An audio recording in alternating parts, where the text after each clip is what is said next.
Je vous dis la vérité, il vous est avantageux que je m'en aille, car si je ne m'en vais, le consolateur ne viendra point à vous. Et si je m'en vais, je vous l'enverrai. Jean 16, 7. En quittant ce monde, notre Seigneur promet à ses disciples que son départ leur sera avantageux, que le consolateur viendra le remplacer et qu'il fera plus pour eux que ne pouvait faire sa présence corporelle. Il devait en être ainsi pour les deux raisons que voici. Ses rapports avec eux étaient sujets à être interrompus. La mort devait bientôt y mettre fin. Ils ne le verront plus, tandis que l'esprit devait demeurer en eux à jamais. Ses rapports avec eux n'avaient guère été qu'extérieurs et par conséquent n'avaient pas amené tout ce qu'on aurait pu en attendre. Tandis que l'esprit viendrait en eux, habiterait en eux, leur apportant ainsi la présence de Jésus, qui serait leur vie et leur force. Pendant sa vie terrestre, notre Seigneur traitait chacun de ses disciples selon son caractère particulier et les circonstances du moment.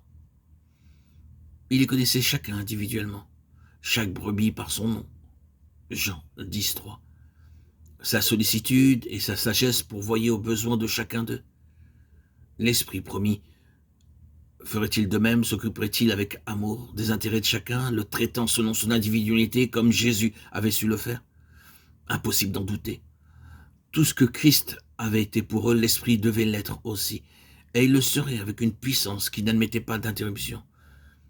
Il devait, après l'ascension de Jésus, jouir de plus de joie, de plus de force et de sécurité que lorsqu'il le suivait sur la terre.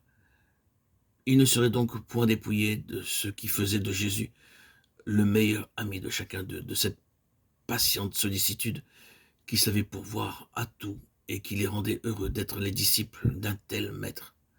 L'Esprit devait habiter en eux précisément pour établir leur rapport avec Jésus, pour renouer les liens de son affection avec chacun d'eux. Pour un grand nombre de croyants, ceci présente une grande difficulté. Impossible à eux de le comprendre et de le croire. Christ marchait sur la terre avec ses disciples, les instruisant et les guidant. Oui, rien de plus clair. Mais comment admettre l'influence et la direction d'un esprit demeurant invisible en l'homme et s'exprimant non par des pensées précises, mais s'adressant aux sources mêmes de sa vie? Et pourtant, c'est précisément ce qui nous paraît à première vue si difficile à comprendre, qui donne ensuite à nos rapports avec Jésus leur principale, leur inestimable valeur. Nous voyons se dérouler dans le domaine spirituel ce que nous voyons chaque jour dans la vie pratique. C'est la difficulté qui stimule la volonté, qui forme le caractère et qui fait l'homme. Quand un enfant commence à étudier, il a besoin d'être aidé et encouragé. Plus tard, quand il passe à des choses plus difficiles, son maître le laisse peu à peu à ses propres ressources.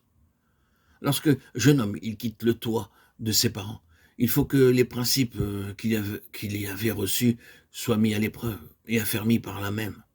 Il faut alors que la surveillance et les secours extérieurs soient supprimés, afin que, laissé à lui-même, il apprenne à mettre en pratique l'éducation qu'il a reçue.